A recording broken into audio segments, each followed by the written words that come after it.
আসসালামু আলাইকুম। আপনারা যে যেখান থেকে আমার ভিডিওটা দেখছেন, আপনাদের সকলের প্রতি রইল আমার পক্ষ থেকে দোয়া আর ভালোবাসা।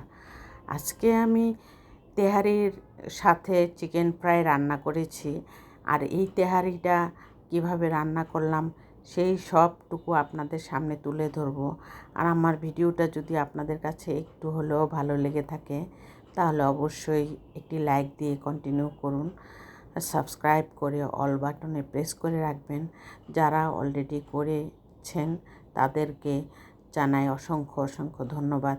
শুরুতেই আমি মাংসটা সব কিছু ধুয়ে টুয়ে ছেঁকে নিয়েছি। তারপর আমি এখানে পেঁয়াজটা তেলের মধ্যে দিয়ে ভাজা ভাজা হয়ে আসার পর এখানে দিয়ে দিলাম বাদামের পেস্ট, আদা রসুন পেস্ট দিয়ে তারপরে আমি এখানে দিয়ে দিলাম তেহারির একটু মশলা। কারণ আমি তেহারিটা রান্না করব সাদা করে তেহারি তো সাদাই হয়, সেই চিন্তা করেই তেহারিটা সাদা করে রান্না করার জন্য অন্য কোনো মশলা বেশি মশলা দিয়ে রান্না করা যায় না।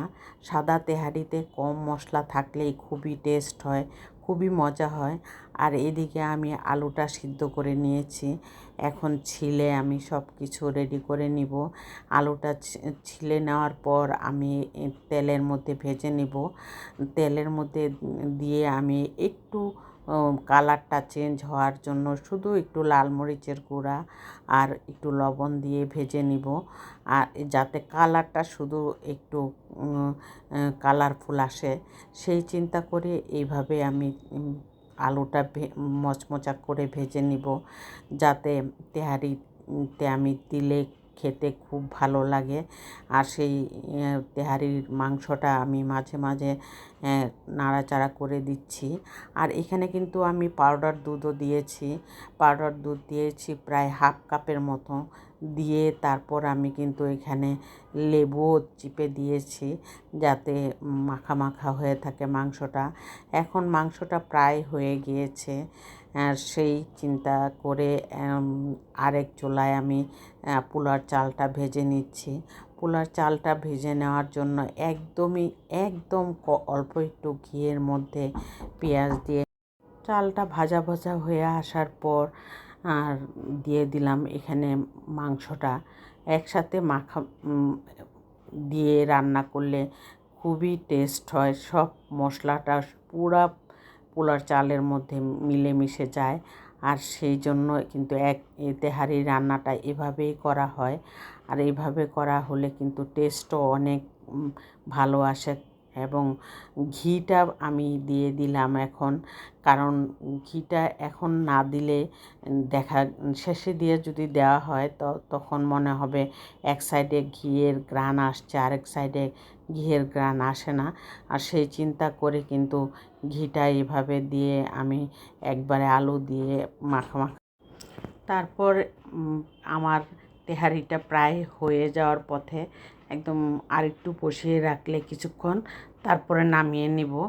নামিয়ে নেওয়ার পর আমি একটি প্লেটে এক প্লেট আমার বড় মেয়ের জন্য রেডি করেছি। আর এই প্লেটটা আমি সাজিয়ে নিয়েছি। দেখুন কত সুন্দর হয়েছে, তেহারি চালগুলি একদম ঝরঝরে হয়েছে আর কালারটা খুবই সুন্দর হয়েছে। আর খেতে যে এত ভালো লেগেছে কি বলবো আপনাদের কাছে, আমার বলার ভাষা নেই। কারণ বাইরের তেহারি খাওয়ার থেকে ঘরে যদি এইভাবে খাওয়া যায় তাহলে তো কোনো কথাই নেই। আর এখানে আমি ম্যারিনেট করে রেখেছিলাম চিকেনটাকে ম্যারিনেট করে রেখে তারপরে এখানে ব্রেড ক্রাম্বস নিয়েছি আর একটা ডিম ফেটিয়ে নিচ্ছি। ডিমটাকে ফেটিয়ে নেওয়ার পর আমি চিকেনটাকে চুবিয়ে তারপরে ব্রেড ক্রাম্বস দিয়ে লাগিয়ে গায়ে তারপর আমি ভেজে নিব। এখানে ভেজে নেওয়ার জন্য আমি রেডি করে নিয়েছি। আর এখন আমি একটা একটা করে চুবিয়ে তারপরে ব্রেড ক্রাম্বস লাগাবো, তারপর ভেজে নেওয়ার পালা। আর এইভাবেই কিন্তু আমি চিকেন ফ্রাই অনেক সময় করলে কিন্তু পোলাওর সাথে, বিরিয়ানির সাথে, তেহারির সাথে খুবই ভালো লাগে। আমার মেয়ে বলছিল যে আম্মু চিকেন ফ্রাইটাও করে দাও, সেজন্যই কিন্তু করে নেওয়া। আর সেইভাবে আমি ম্যারিনেট করে নিয়েছি, সব যত মশলা লাগে সব মাখিয়ে রেখেছিলাম প্রায় 1 ঘন্টা। 1 ঘন্টা পর আমি এখন ভেজে নিচ্ছি। ভেজে নেওয়ার পর খুব সুন্দর হয়েছে এই চিকেন ফ্রাইগুলি, একদম লাল লাল করে ভেজে নিয়েছি যাতে দেখতে সুন্দর লাগে এবং ভিতরটাও ভালোভাবে হয়ে যায়। আর সেই চিন্তা করে আমি এভাবে অনেক ক্ষণ চুলায় রাখার পর কিন্তু ভিতরটা একদম গলে যায়। এটা খেতে খুবই ভালো লাগে। আর এভাবে 4টা চিকেন ফ্রাই করেছি, আমরা 4জন মানুষ, সেই জন্যই বেশি করার দরকার মনে করিনি। আর এই চিকেন ফ্রাই তো খুবই ভালো লাগে, খালি খালিও খাওয়া যায়। আর এই ভিডিওটা আমার যদি আপনাদের কাছে ভালো লেগে থাকে তাহলে অবশ্যই এই কমেন্টে জানিয়ে যাবেন আমার ভিডিওটা কেমন লাগলো। আর সেই পর্যন্ত আমি অপেক্ষায় থাকবো। আর আমার চিকেন ফ্রাইগুলি হইতে হইতে সব কিছু প্রায় ডান হয়ে গেল।